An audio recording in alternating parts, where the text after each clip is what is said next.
La mise en place d'un tableau de bord dans votre entreprise est indispensable à sa bonne gestion. Vous en avez certainement déjà entendu parler, vous ne savez peut-être pas exactement à quoi ça sert. Dans le cadre de cette vidéo, je vais vous présenter en quelques minutes le fonctionnement de votre tout nouveau tableau de bord. Pour y accéder, vous devez simplement cliquer sur le lien présent dans le mail que nous vous avons envoyé. D'abord, je vais commencer par un exemple concret que vous pourriez tous rencontrer dans la vraie vie. Vous partez en vacances avec votre famille en voiture. Ça fait 1 heure que vous êtes sur l'autoroute et votre tableau de bord de votre véhicule va vous donner des informations. Par exemple, la vitesse à laquelle vous roulez. Et si vous roulez trop vite, vous allez probablement prendre la décision de ralentir pour respecter le code de la route, mais aussi pour la sécurité de votre famille. Vous aurez également la température extérieure. S'il fait 35 degrés, il fait chaud. Vous devrez donc acheter beaucoup d'eau pour s'hydrater. Et puis, vous aurez d'autres indicateurs, comme le niveau d'essence. Est-ce qu'il y a des voyants rouges ou pas? Ça veut dire qu'il y a un pépin dans la voiture.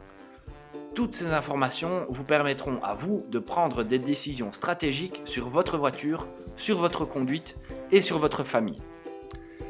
En entreprise, c'est la même chose. On peut faire des tableaux de bord sur plein de sujets différents, plein de services différents, et ça doit respecter la même logique. J'ai un indicateur, je l'analyse et je prends une décision. Revenons-en à votre nouveau tableau de bord. Pour cet exercice, on a utilisé les données d'une société fictive présente dans notre base de données qui s'appelle Parfilux. Ce tableau de bord, il est unique en 2 points. D'abord, il est complètement personnalisable. Dans un premier temps, on a utilisé les éléments standards que je vais vous expliquer dans un instant, mais on peut tout à fait les remplacer ou y ajouter des indicateurs particuliers que vous avez envie de suivre. Ensuite, le tableau de bord il est entièrement dynamique. Ça signifie que lorsque vous faites une sélection sur un élément visuel, l'application va filtrer tous les autres éléments en fonction de votre sélection. Votre tableau de bord il comporte plusieurs parties. La partie de gauche reprend les chiffres de l'année en cours comparés à ceux de l'année précédente. Le graphique dans la partie supérieure droite reprend la répartition mensuelle de votre sélection. Alors par défaut, il s'agit des ventes, mais comme je vous l'ai dit tout à l'heure, vous pouvez tout à fait y afficher autre chose. Imaginons par exemple que j'ai envie d'y voir les achats de marchandises. Pour ça, je vais simplement cliquer sur la ligne marchandises et sous-traitants de mon tableau et vous voyez que mon graphique s'est automatiquement mis à jour pour présenter la répartition mensuelle des frais de marchandises et sous-traitants. Ce graphique en secteur représente l'ensemble de vos frais depuis le début de l'exercice. Ici, on voit facilement que les frais principaux sont les achats de marchandises et les frais d'amortissement. Vous voyez ici, les libellés ne sont pas toujours entièrement lisibles. Si vous voulez, vous pouvez toujours agrandir chaque élément du tableau de bord en cliquant sur cette petite icône. À nouveau, ce graphique interagit avec tous les autres. Donc, si vous voulez filtrer les autres éléments visuels pour mettre quelque chose en évidence, il suffit de cliquer dessus, par exemple ici la rémunération du dirigeant. La jauge sur la droite représente votre indicateur de santé. Elle analyse vos liquidités par rapport à ce que vos clients vous doivent et ce que vous devez à vos fournisseurs. Lorsque la situation est dans le rouge de la jauge, ça veut dire que votre société peut potentiellement présenter des problèmes de liquidité. Ici, dans notre exemple, ce n'est pas le cas. Enfin, les quelques chiffres présents sur le bas du tableau vous donnent quelques indications complémentaires. L'état de votre compte courant, c'est-à-dire est-ce que la société vous doit de l'argent ou est-ce que vous devez de l'argent à votre société.